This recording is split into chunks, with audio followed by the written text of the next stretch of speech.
All right, I want to talk about 4 Chrome plugins for Google Search Console that will make analysis and reporting easier. All right, first up we have GSC Guardian. That is what you'll see here at the top. Incidents, create annotation, and night mode. And this impacts what you see in the performance graph, and it'll let you see where algorithm updates have happened. So if you click the incidents button, you can see the algorithm updates, when those updates were released, when they completed, and how long they lasted. That really helps you to understand the data when you're seeing traffic drops or traffic spikes. You can also create annotations using this plugin. So if you have something that you want to annotate, like maybe you updated your website on a particular date, you can mark that in here and have a record of it. And then you can turn on night mode and day mode.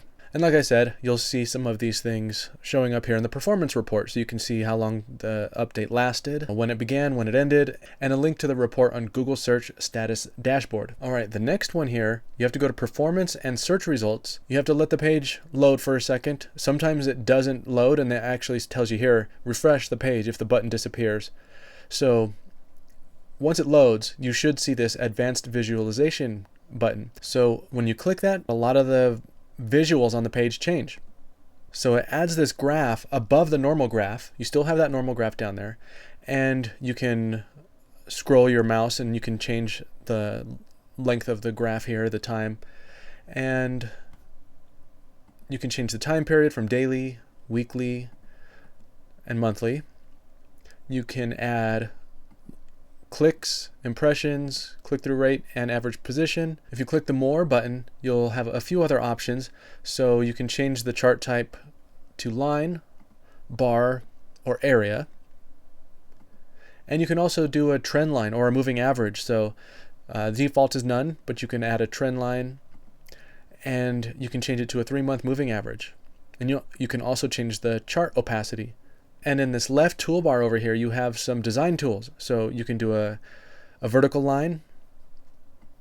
Say, for example, you want to highlight a specific period of time. You also have horizontal lines. You can also do a highlight of a certain area, and you can add some text, and you can move that around once it's typed. And you can do undo, or you can just delete certain things. So this plugin is really useful for looking at data in different ways and for reporting, because you can draw things on the graph. All right, the next one I have here is called Gandalf. So you'll see this bar at the bottom of the page. It says open the door, please. And it does tell you, go to the Queries tab and click on open the door first. If you're not on the Queries tab, it'll just give you a warning. Please go to the Queries tab. So go to the Queries tab, click open the door, and you get some more visualization tools. And this will cluster your keywords. Then you'll have a few graphs below that. So you can see position, click-through rate, and impressions. For example, in the position graph, you'll see that keywords that are in the 1 to 3 position have had 17,408 impressions and 1,300 clicks. And same thing with click-through rate. So keywords that have a click-through rate of 0 to 1% have had 75,000 impressions, 387 clicks. And the same thing with impressions. And these graphs, the number at the top of each bar will tell you how many keywords those are. So there were 393 keywords in my 1 to 3% click-through rate graph that have a 1 to 3% click-through rate. And of those 393 keywords, they've had 92,000 impressions, 1,600 clicks. So you can really dig into some of this data here. And then if you scroll down, you can dig in even further. You can search by impressions or by numbers.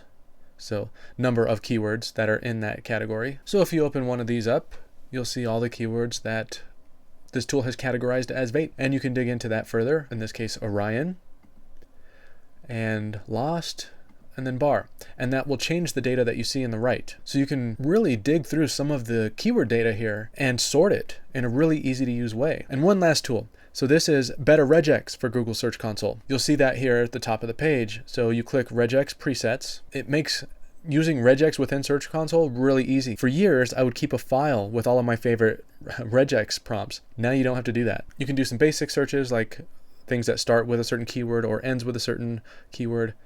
You have some e-commerce features here, like looking for transactional intent, and you'll see when you click that, the Regex pattern will show up.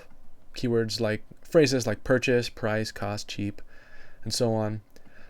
Looking for coupons, coupon, promo code, discount code, reviews and ratings. So rating, feedback, testimonial, purchase intent. So phrases like buy, purchase, acquire, and comparisons and alternatives. So compare, comparison, pros and cons, and so on. And then you can look for some content ideas where the queries are questions. So who, what, where, when, and why, and lots of other ones. So that's at a query level. You can also do this at a page level.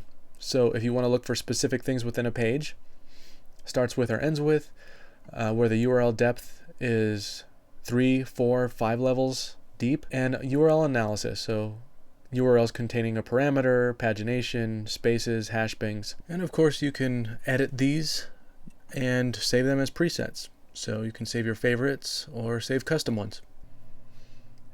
Just pick one of those, click apply, and your data will change. And here you'll see that I have some content ideas. How to use the Enjoy vape. How much are Enjoy pods at the gas station. So yeah, there you go. 4 Chrome plugins for Search Console that will make analysis and reporting a lot easier. Hopefully that was helpful for you. I'll catch you on the next one.